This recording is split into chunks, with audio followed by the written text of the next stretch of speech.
Hello बच्चों, तो आप सभी लोगों का राकेश ऑनलाइन क्लासेस एलकेपी में स्वागत है। मैं इस वीडियो में आपको एक नए टॉपिक की चर्चा करवाने जा रहा हूं।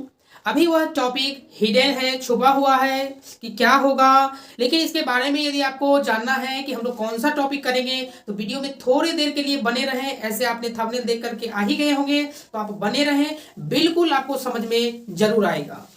आप मेरी बातों का कुछ कुछ हम आपसे प्रश्न करेंगे, आप उनका उत्तर जो है, जो भी जानते हैं उन शब्दों में व्याख्या कीजिएगा।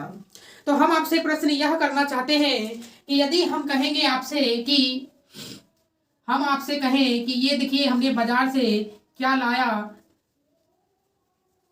मान लीजिए हमने बाजार से एक मान लीजिए कि बाजार से हमने क्या लाया है, सेब लाया है। क्या लाया? सेब लाया। अब ऐसे ऐसे सेबों की संख्या जो है, मान लीजिए ये सेब है, क्या है? सेब है। अब ऐसे ऐसे कुल 6 सेब हैं। ऐसे ऐसे कुल कितने सेब हैं? 6 सेब हैं। तो आप हमें बताइए, क्या इस 6 सेब को रिप्रेजेंट करने का कोई और तरीका है? तो आप उधर से शायद जवाब दे पा रहे हैं, हम आपकी आवाज को सुन भी पा रहे हैं कि आपने उधर से उत्तर दिया कि जी बिल्कुल हम इसको आधे दर्जन के नाम से जान सकते हैं। यानी आपने इस 6 सेब को या 6 केले को आपने कहा यह 6 सेब जो है लगभग आधे दर्जन हो गए। क्या मैंने जो अभी आपके तर्क वितर्क को समझ करके मैंने जो उत्तर लिखा, सही लिखा ना? अब इसी प्रकार से मान लीजिए कि यदि 12 सेब उपस्थित है, यदि इसी प्रकार से 12 सेब उपस्थित है, तो आप हमें बताइए कि इस 12 सेब को आप अपनी भाषा में क्या कहिएगा? जी बिल्कुल, आपने सही जवाब दिया है कि जब हम 6 सेब को आधे दर्जन के नाम से जानेंगे, उसी प्रकार 12 सेब को हम 1 दर्जन के नाम से जान सकते हैं। आपका यह जवाब भी बिल्कुल सही हुआ है। आपने कहा कि जी सर, हम इस 12 सेब को 1 दर्जन के नाम से जान सकते हैं। मैंने कहा बिल्कुल, आपने यहाँ तक तो करेक्ट जवाब दिया है। मेरे और कुछ प्रश्नों का आप उत्तर देने की कोशिश करें। मैंने कहा यदि मेरे पास 100 कुर्सियां हैं, मेरे पास 100 कुर्सियां हैं, 100 कुर्सियां हैं, तो बताइए मेरे पास यदि 100 कुर्सियां हैं तो इस 100 कुर्सियों को आप अपनी भाषा में, या जैसे अभी आपने शॉर्टकट बताया उसी शॉर्टकट के तरीके से बताइए, क्या हम इस 100 कुर्सियों को क्या लिख सकते हैं? मैं जैसा कि कमेंट देख पा रहा हूं, बहुत सारे लोग आंसर कर पा रहे हैं। जी, तो आपने कमेंट में आंसर लिखा है। तो आपने कहा कि हम 100 कुर्सियों को एक सैकड़ा कुर्सी भी कह सकते हैं। जी, आपने यह जो जवाब दिया है बिल्कुल सही दिया है। आपने कहा कि हम इस 100 कुर्सियों को, क्या हम ऐसा नहीं बोल सकते हैं कि यह एक सैकड़ा कुर्सी है? आप खुद सोचिए कि आपने यहाँ पर 6 सेब को आधे दर्जन का नाम दिया, 12 सेब को 1 दर्जन का नाम दिया, उसी प्रकार 100 कुर्सियों को आपने एक सैकड़ा के नाम से दिया है। 100 को 100, मतलब इस बड़े से नंबर को आपने छोटे से नंबर में कन्वर्ट कर दिया है। अब हमारे जो व्यूअर ऐसे हैं जो क्रिकेट से बहुत ज़्यादा लगाव रखते हैं, वो यह भी कह सकते हैं कि यदि कोई व्यक्ति 100 रन लगाता है तो कह सकते हैं कि वह एक शतक जड़ दिया, एक शतक जड़ दिया। यदि आप जैसे चैनल पर सब्सक्राइबर धीरे धीरे बढ़ते बढ़ते किन्हीं किन्हीं लोगों का यदि चलाते हैं, यदि किन्हीं का मान लीजिए सब्सक्राइबर जो है, वह सब्सक्राइबर जो है बढ़ करके कुल इस प्रकार से हो गया। ध्यान दीजिएगा प्यारे, यदि इतना सब्सक्राइबर हो गया, सब्सक्राइबर, इतना सब्सक्राइबर यूट्यूब पर हो गया, इकाई दहाई सिकरा हजार 10,000 लाख 10 लाख, यानी 10 लाख सब्सक्राइबर यदि हो जाए, तो क्या आप इस 10 लाख के सब्सक्राइबर को शॉर्टकट में क्या कह सकते हैं?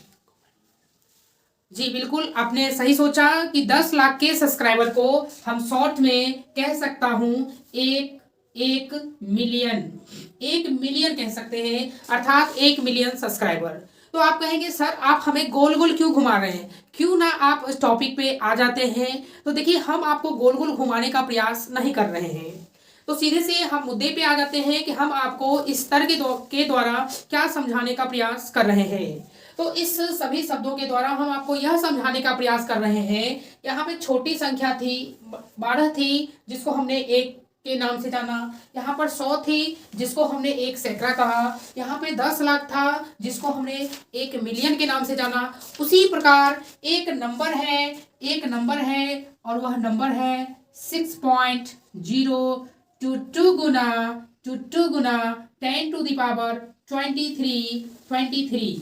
जिस प्रकार से ये सेब है, कुर्सी है, सब्सक्राइबर है, तो ये भी कुछ ना कुछ होगा। तो ये क्या होगा, या तो यह परमाणु होगा, या तो यह अणु होगा, या तो यह आयन होगा। बिल्कुल आप हमारी बातों को समझ पा रहे होंगे। इसी समय से कोई होंगे। तो जैसे मैंने कहा आपको कि सेब कुर्सी सब्सक्राइबर है, उसी प्रकार से इसके पीछे भी तो कुछ, आगे भी तो कुछ लगा होगा। तो या तो परमाणु लगा रहेगा, या अणु, या आयन लगा रह सकता है। और इसको हम लोग शॉर्ट में बोलेंगे 1 मोल बोलेंगे। तो अभी आपने देखा कि जिस प्रकार से 1 मिलियन में 10 लाख सब्सक्राइबर होते हैं, 1 सैकड़ा में 100 कुर्सियां, 100 आदमी इस प्रकार से होते हैं, 1 दर्जन में 12 केले होते हैं। उसी प्रकार से आप यह कह सकते हैं कि एक मोल में 6.022 गुना 10 to the power 23 या तो परमाणु होंगे, या अणु होंगे, या आयन होंगे। तो क्या आपको यह कॉन्सेप्ट समझ में आया? बिल्कुल समझ में आया। हम आपकी बातों को बिल्कुल समझ पा रहे हैं कि आपने कहा जी बिल्कुल, हमको तो ये समझ में आ गया कि मोल कैसे आपने रिलेट करवाया। बहुत ही अच्छा लगा कि आपने इस प्रकार का प्यार दिया। तो अब हम आपको इसी के द्वारा मोल की परिभाषा को समझाते हैं कि मोल की परिभाषा को कैसे याद करेंगे। आप ध्यान से हमारी बातों को, जिस प्रकार से वीडियो को देखते आ रहे हैं, देखते रहें। हम एक एक चीज आपको रटवाएंगे नहीं, एक जुगाड़ू तरीका से हम आपको जुगाड़ करके बता रहे हैं। तो आइए, बेसब्री से आप इंतजार कर रहे हैं कि सर मोल की परिभाषा तो आप समझा दीजिए ना। तो जी बिल्कुल, हम आपको समझा देते हैं कि मोल की परिभाषा किसे कहते हैं। तो देखिए, ये जो परमाणु की संख्या आई, ये तत्व होगा तो परमाणु की संख्या आई होगी, यौगिक होगा तो अणु की संख्या आई होगी। सही बोल रहा हूं ना? तो इस प्रकार के, यानी तत्व बोलना है, यौगिक बोलना है, इससे आप बोल दीजिए कि पदार्थ। क्या बोल लीजिए? पदार्थ। अर्थात मेरे कहने का अर्थ हुआ कि मोल जो है, जिस प्रकार से आप देखिए 1 मिलियन में इतने सब्सक्राइबर होते हैं, यानी सब्सक्राइबर क्या है, एक प्रकार की उतनी संख्या है। तो मेरे कहने का अर्थ हुआ 1 मोल पदार्थ का परिमाण होता है। 1 मोल पदार्थ का वह परिमाण होता है जिसमें उपस्थित आयनों या परमाणुओं या अणुओं की संख्या को बताता है। यानी किसी पदार्थ में उपस्थित परमाणुओं की संख्या, आयनों की संख्या या अणुओं की संख्या जितनी उपस्थित रहती है, उसी को हम मोल कहते हैं। आइए हम इस भाषा को आपको स्क्रीन पर लिख देते हैं। तो फाइनली हमने इसका परिभाषा आपको लिख दिया है कि किसी पदार्थ के परिमाण में, कोई भी पदार्थ होगा, उस पदार्थ के परिमाण में जो परिणाम आएगा, परिमाण में उपस्थित परमाणुओं, अणु या आयनों की जो संख्या होगी, उसी संख्या को हम लोग मोल कहते हैं। अब 1 मोल बराबर होता है 6.022 गुना 10 to the power 23 परमाणु, अणु या आयन।